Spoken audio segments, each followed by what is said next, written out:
it's Dalyla, and happy Mental Health Awareness Month! Yay!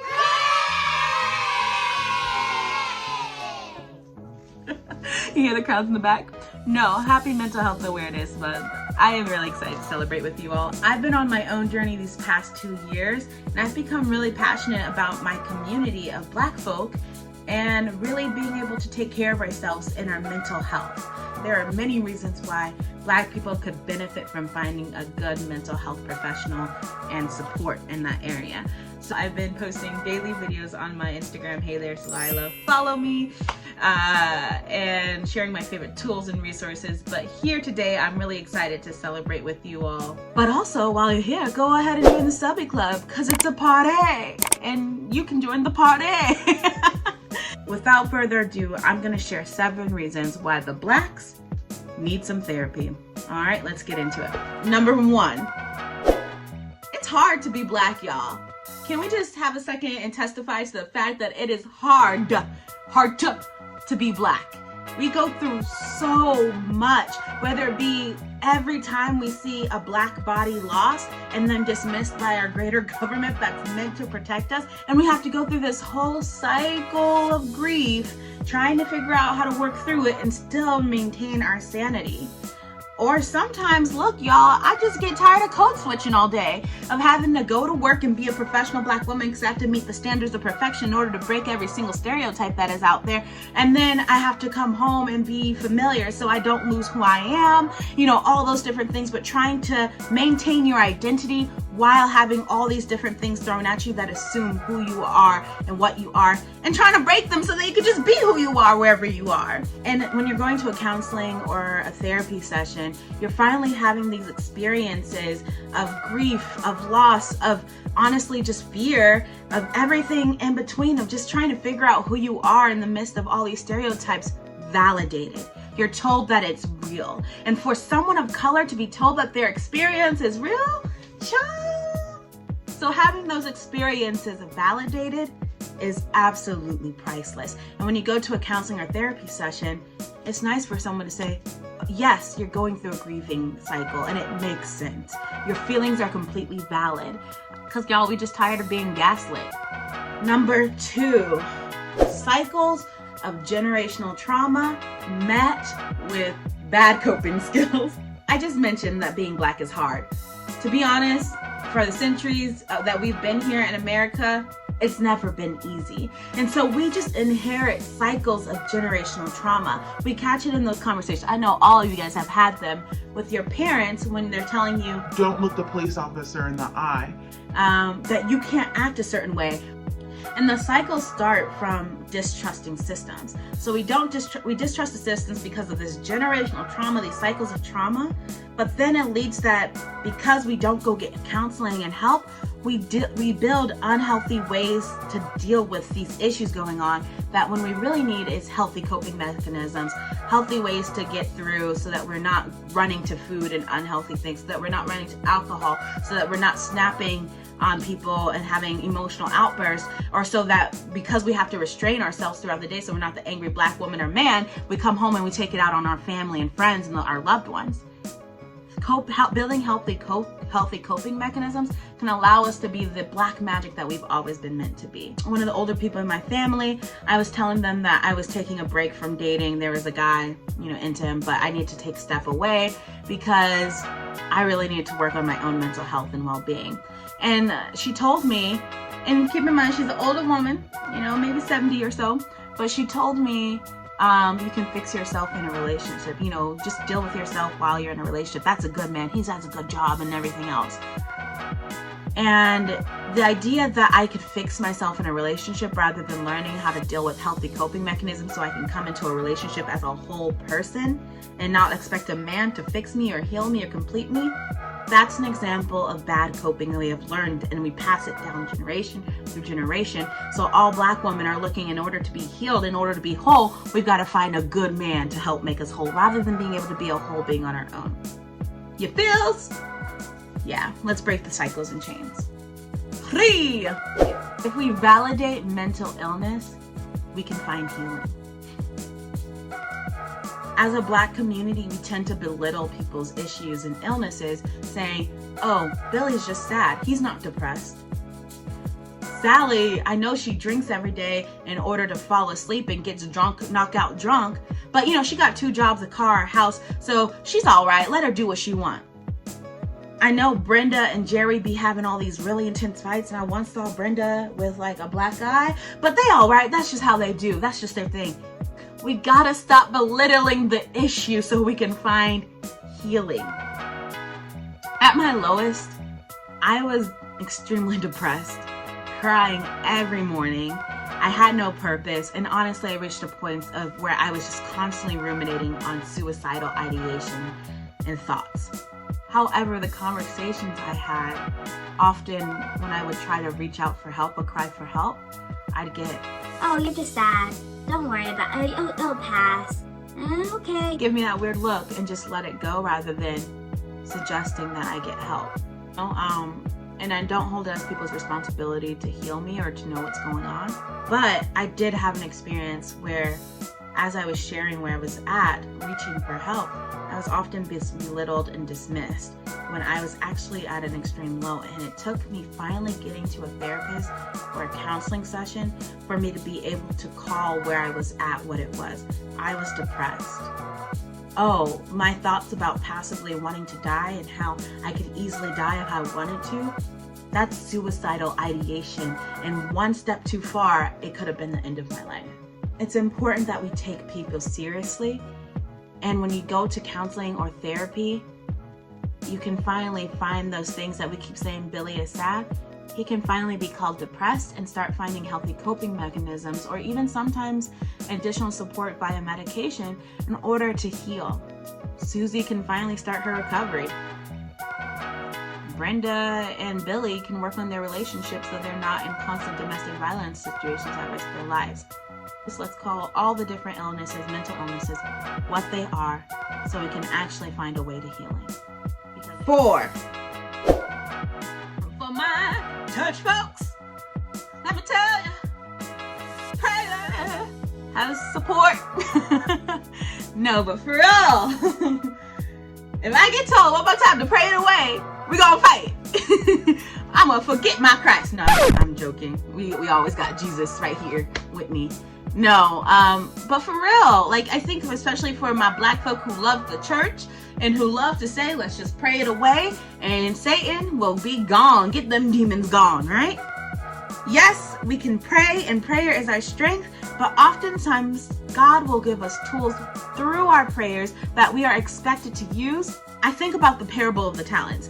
Or you guys ever hear that story where person is stuck on a deserted island and they're like, God, please help me off this island. And God sends a helicopter and they're like, hey, you need help? Oh, no, I'm waiting for God. God, please help me off this island. There's a boat that comes by. You need help? Oh, no, I'm waiting for God to help me.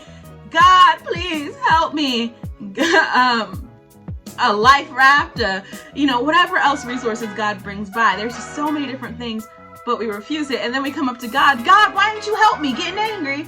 And God's like, boy, I sent you a raft, a helicopter, a life raft. I sent you every way out, but you did not take it. So just like the parable of talents, if God gives us the tool of therapy, of mental health support, if you have access to counseling, and and you've been praying for healing, and if praying for support, there's your answer. God's giving you the tools. You are expected to use it. Just like the parable of the talents, all right? But on the other hand, my sisters and brothers, instead of just telling people to just pray it away, offer them support and tools. Be a blessing to them. I actually am still extremely grateful. In my lowest point, my church is, to this day, my church is still actually helping me pay for my counseling bills. They pay a percentage on a scholarship. And for me, that means the world, because it meant not only did they care about my being a church member, but they care about my mental health so I can be more active and more present and more able to give to the church in a healthy way, right?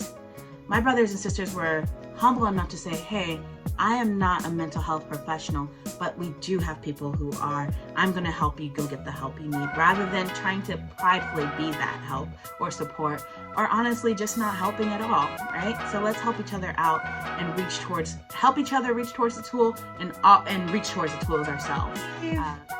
5, going along with my church friends. Y'all know this one. When you are weak, then you are strong. And this one's for all my INDEPENDENT. Do you know what we mean? Because we got our own house, our own car. We work hard, and we're some bad broads. But look, the honest reality is that even though we've been taught to be strong, we can't let our guard down, and when we're at our most vulnerable, that's when people have taken advantage of us. The honest truth is that when you can acknowledge your weaknesses, that's when you can finally be strong. It's the fact of choosing humility so you don't have to be humiliated. At some point, one's going to give. How ridiculous do you look walking around on a broken leg and being like, it's Not broke, I'm all right.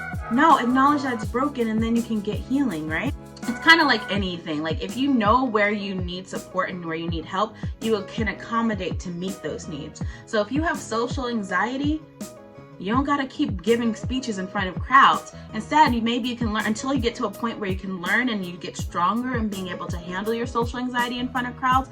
You can maybe do stuff like speaking in front of a camera, doing virtual things so that you can have a little bit of a one-on-one experience and you don't gotta keep putting yourself in situations that you just can't handle. I think one thing that stops people from getting help is that it feels weak. Asking for help makes you feel vulnerable. But to be honest, what is strong is being able to know your needs, know where you need help, and doing what you need to get those needs met. We all have our loads, we all have our responsibilities, but we also all have burdens. And there are certain things that we cannot handle on our own. To be honest, you don't even have to know exactly what your needs are in order to get help. Sometimes you can just be like, look, I'm struggling. And if you're just struggling enough, just show up to a counseling or therapy session. And that's their job, is to help you figure it out, to work it out. I remember at some point, because when I first started going to therapy, I didn't know it was wrong. I just knew I was struggling. And the therapist, at some point, I was so frustrated. I started getting attitude. I was like, I don't know why. This stuff is so simple.